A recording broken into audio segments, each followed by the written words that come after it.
Welcome to Chillin' 101. We hope this video helps. You start by getting the right tools and the CR2032 battery. This battery is standard and powers the remote functions. Once ready, hold the fob with buttons up and find the seam near the key blade. There's a small notch for prying. Apply gentle pressure with a thin, flat screwdriver to separate halves. You want steady, controlled force so you don't crack the plastic. Make sure to work over a cloth so the case and spring don't fly away. And note the battery orientation before removal. After opening, lift the old CR2032 straight out. Avoid bending the contact spring.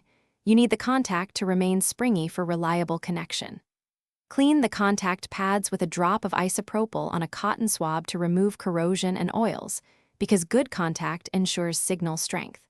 Place the new battery in the same orientation, usually plus side up, and press it into the cradle until it sits flush. Then line up the two halves and snap them together evenly so the seals meet without gaps. Now test the fob at a few feet from the car. Press lock and unlock while watching for lights and listening for relays. This confirms both battery and transmitter function. If nothing happens, open the case again and double-check the battery polarity and that the contact spring is making firm contact. Small shifts can prevent voltage transfer.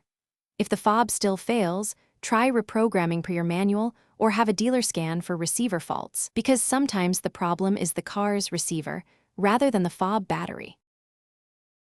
Thanks for watching. Consider subscribing if we helped you.